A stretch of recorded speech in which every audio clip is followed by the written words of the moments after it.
Ini gunung merupakan gunung sejuta umat dan paling populer di Bandung untuk saat ini. Selain karena keindahan dan treknya yang cocok untuk pemula, ini gunung makin viral sejak adanya pungutan liar dan isu macan tutul yang kabur. Di video kali ini kami kembali mendaki Gunung Tangkuban Perahu via trek 11 Sukawana, sambil sedikit berbagi beberapa info penting yang belum diketahui oleh banyak pendaki.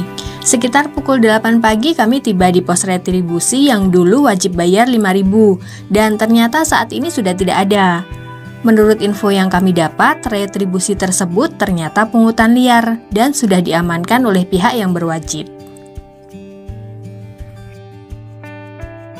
Lanjut menuju base camp trek 11 Sukawana yang saat itu terlihat tidak begitu ramai dari biasanya. Mungkin karena ini weekend pertama setelah tutup lumayan lama. Oh ya, buat kalian yang penasaran dengan rute lengkap dan kondisi jalur menuju base camp ini, bisa mampir di channel ini Journey. Seperti biasa, linknya kami taruh di deskripsi.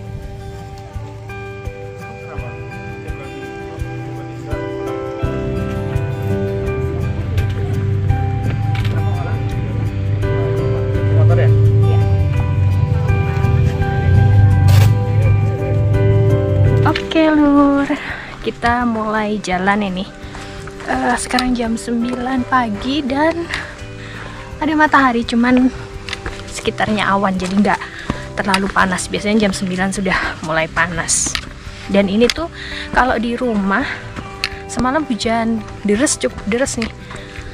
Nah ini nggak tahu dong tadi malam di sini hujan kah? Kalau hujan treknya licin.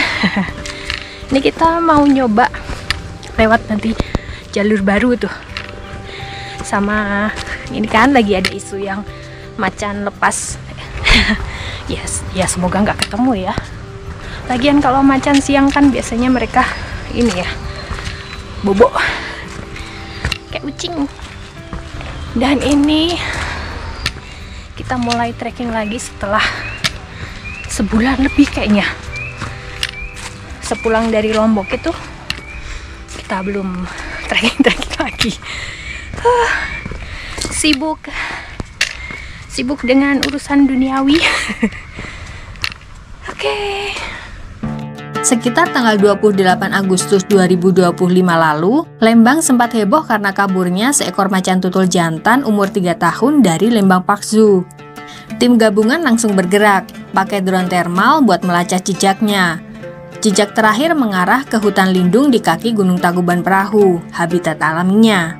Setelah lebih dari seminggu pencarian, BKSDA akhirnya menghentikan penyisiran aktif dan beralih ke pemantauan pasif kalau sewaktu-waktu muncul laporan dari warga.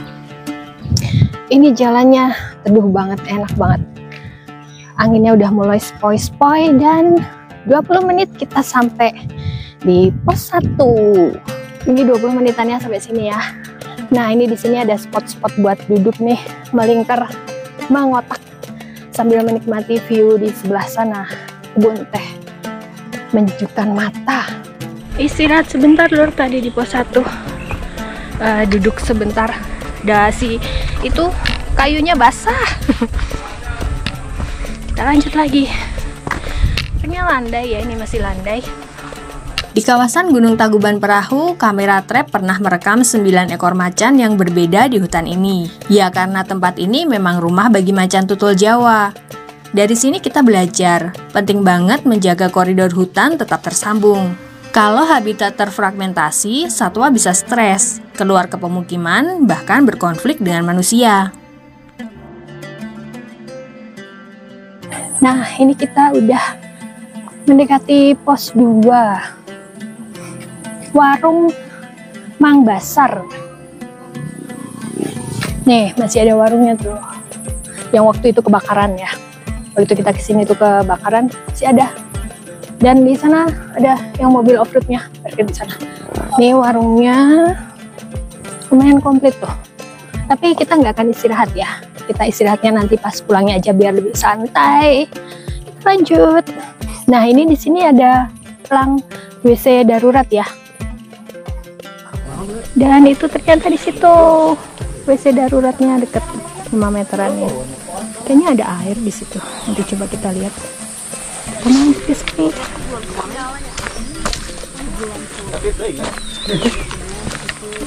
Iya berat tuh kabit. Dan ke mana tuh? Oh, ini jalannya udah lumayan sokna lebar nih, jadi nyaman ya. Dan tanahnya nih tanah empuk gitu, masih teduh. Buat kalian yang mau naik Gunung Tangkuban Perahu, nggak perlu khawatir soal kaburnya macan tutul. Berikut 5 alasannya. Pertama, sifat dasar macan tutul Jawa itu soliter, pemalu, dan aktifnya malam hari. Jadi siang-siang kemungkinan ketemu hampir nol. Kedua, soal habitat. Mereka lebih suka hutan lebat dan jauh dari manusia. Justru kalau ada pendaki, biasanya mereka kabur duluan. Ketiga, data serangan. Kasus menyerang manusia sangat jarang, kecuali satwa terpojok atau diprovokasi. Di Tangkuban Perahu sendiri belum pernah ada kasus tersebut. Keempat, peran ekologi. Macan tutul predator puncak. Makanannya monyet, kijang, babi hutan, bukan manusia. Kelima, langkah aman buat pendaki. Cukup jalan di jalur resmi, jangan ganggu satwa liar, dan kalau melihat dari jauh, diam, jangan panik, lalu menjauh perlahan. Jadi intinya, nikmati pendakianmu karena mereka lebih takut sama kita daripada kita takut sama mereka. Nih lur, ada satu keluarga yang bawa anak-anak, dan nyatanya mereka nggak takut soal isu adanya macan yang berkeliaran. Ya karena memang aman sih ya siang. Lagian macan juga nggak akan mendekat kalau ada manusia, bau-bau manusia gitu. Mereka juga sieun dimangsa. Nah di depan itu ada shelter ya, dibikin tenda gitu. Flashit, ini ada shelter di sini. Tadi dari jauh kirain ada warung. Lumayan nih buat neduh-neduh kalau hujan. Flashit, bukan flashit sih, terpal tebel. Dan nanti sebentar lagi kita sampai tanjakan Ucup. Ini sudah mulai menanjak konstan,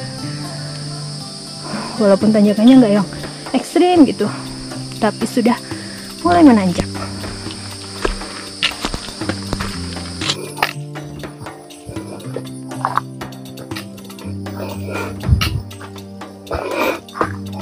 Dan ini kita sampai di tanjakan Ucup.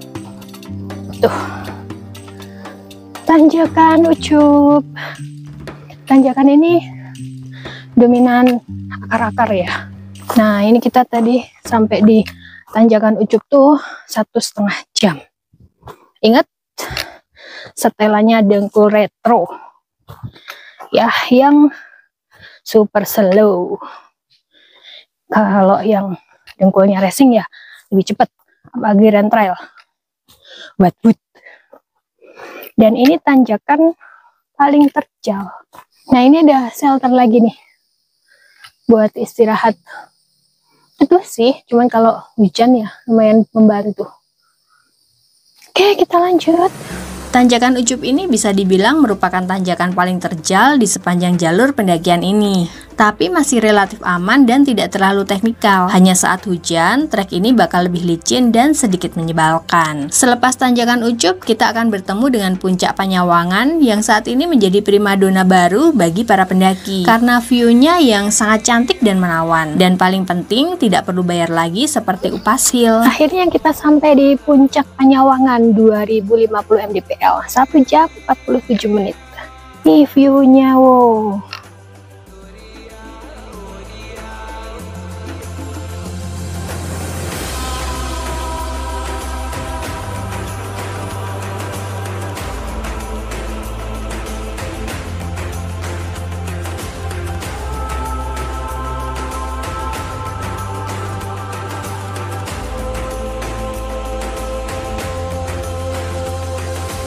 Jadi saat ini lor kita bersama dengan Bapak siapa Pak? Jaib.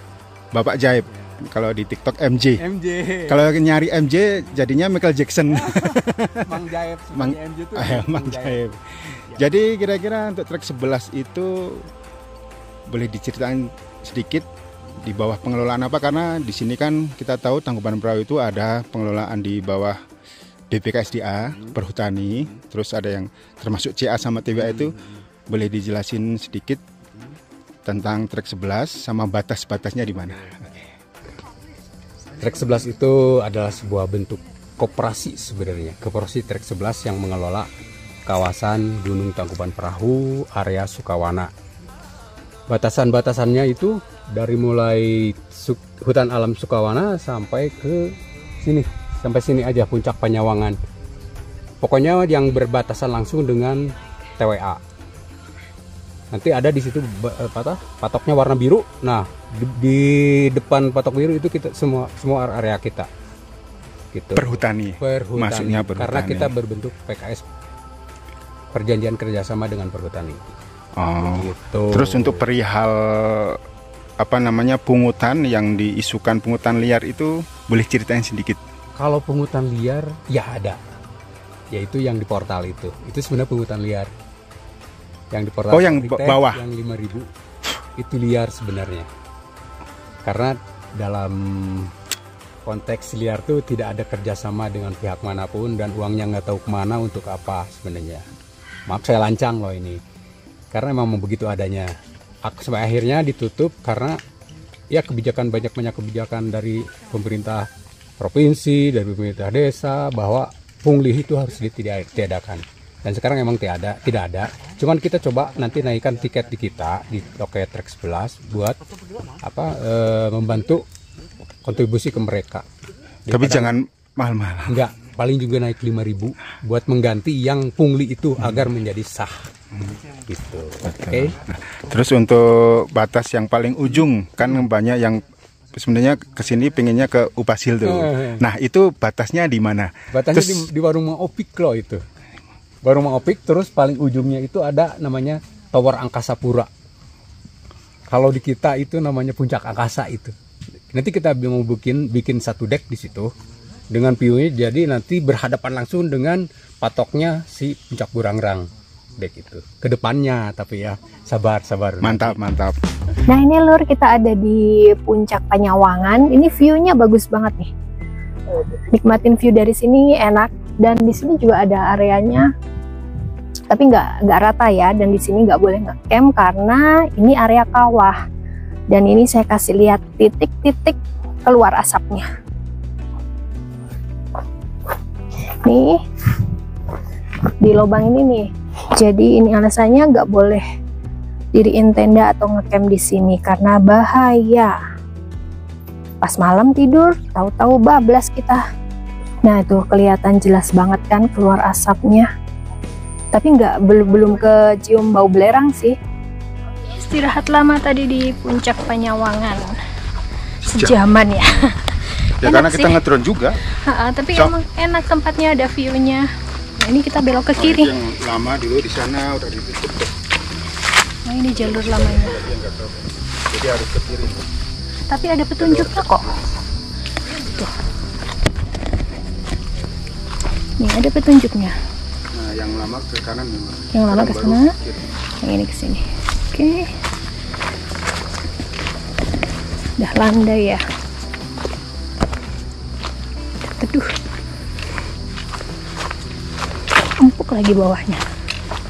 Tadi itu dari Puncak Panyawangan maju sedikit belok ke kiri, dan ini jalurnya enak banget nih. Empuk tanahnya tuh, landai dan teduh. Nah itu di depan kita ada tower. Ada tower dan ada petunjuknya ke arah mana kita.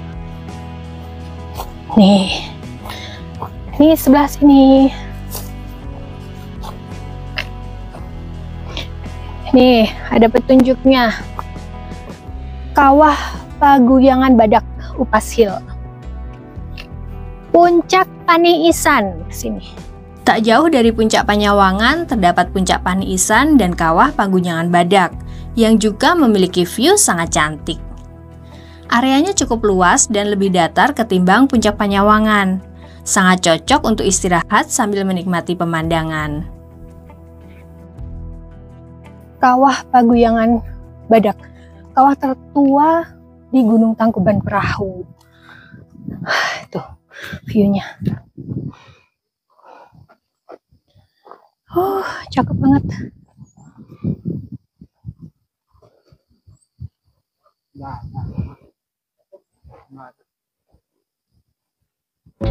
Nah, ini kita mau lanjut lagi. Melipir. Oh iya nih, bau belerangnya kecium banget. Tuh asap kawahan. Sepintas kayak kebakaran. Iya, sepintas kayak kebakaran. Karena kadang tipis, kadang tebal. Ini hati-hati, karena ini juga rumput-rumput baru ditebang tuh juga licin. Nih, yang kepleset. Tuh ada pelang lagi, puncak Upas Hill. Bau banget belerangnya. Selepas dari puncak Pani Isan, trek kembali Fulandai berupa tanah empuk yang tertutup oleh serasah dengan vegetasi hutan yang cukup rapat. Sampai akhirnya bertemu area camp yang lokasinya dekat dengan warung Kang Opik. Ini area campnya di sini, Lur. Ini areanya rata. Nggak terlalu luas sih. Beberapa tenda. Cuman teduh ini karena di atasnya pohon. Dan ini di belakang warung Mang Opik. Tuh, kita munculnya di belakang warung Mang Opik. Dan warungnya nggak terlalu ramai karena ini hari Sabtu. Biasanya full.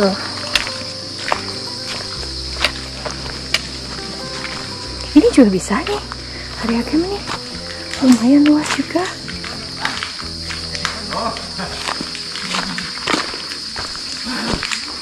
Kita akan istirahat di warung Mang Opik. Ini juga ada warung-warung baru ya, selain warung Mang Opik. Manjait ke sana, ke Penyawangan. Sampai di warung Mang Opik.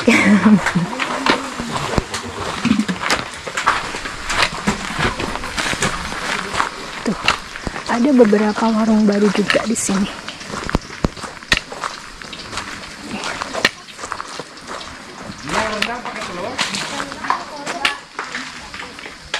Ada seblak, pisang keju, nasi goreng sempol, dan warung legendnya Mang Opik, nasi liwet.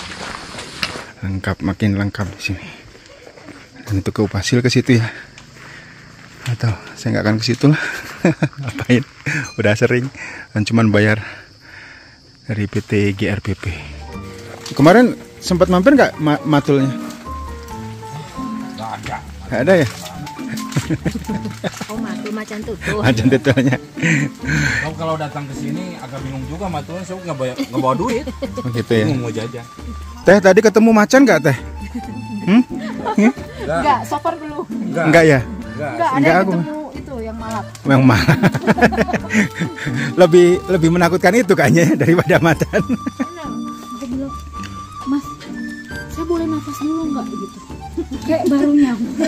Dia udah langsung, udah dikasih tahu belum kalau di sini bayar? Hah, bayar apa? Aku bilang gitu. Tadi di atas rame? Udah sepi, dulu mah sampai macet, sekarang udah sepi karena mungkin ada pembayaran di atas. Tak, kalau macannya tadi ketemu nggak? ketemu yang lebih menakutkan dari macan. Temen saya. Pungutan liar. Macan liar. Aman sih. Untuk trek 11 gimana? Tapi nggak ada tempat sampah di atas. Ya di atas masih. Trek 11 juga sangat rekomend sih, enak sih. Ada jalur baru nih yang langsung ke warung Mang Opik. Empuk ya. Iya. Terus tadi puncak Penyawangan gimana? Itu View-nya? lebih bagus. View-nya lebih bagus, enak lebih di situ sih daripada di atas menurut saya. Iya, daripada Upas Hill. Nggak bayar lagi. Nggak bayar lagi. Nggak bayar lagi. Upas Hill sama puncak Penyawangan untuk view-nya milih mana? Mendingan puncak Penyawangan, soalnya kalau Upas Hill itu udah ada bambu-bambu, jadi view-nya udah nggak terlalu bisa kelihatan banget gitu. Terus kalau puncak Penyawangan bisa diri atau duduk ngeliatin view-nya gitu. Tak semua puncak harus kita daki. Kadang berhenti di tengah perjalanan justru menghadiahkan kita pemandangan yang lebih indah, lebih jujur, dan lebih alami. Gunung Tangkuban Perahu mengajarkan itu, bahwa Penyawangan dan Pani Isan dengan segala kesederhanaannya mampu menyaingi Upas Hill yang ramai tapi makin kehilangan jiwa. bahwa keindahan sejati bukan tentang pagar bambu yang menghalangi, melainkan tentang langit yang terbuka luas, hutan yang bernafas, dan hati yang merasa pulang. Sebab mendaki bukanlah soal mencapai titik tertinggi, melainkan bagaimana kita menemukan arti dalam setiap langkah kecil menuju ke sana. Terima kasih sudah menonton dan sampai jumpa lagi di cerita pendakian berikutnya. Bye-bye!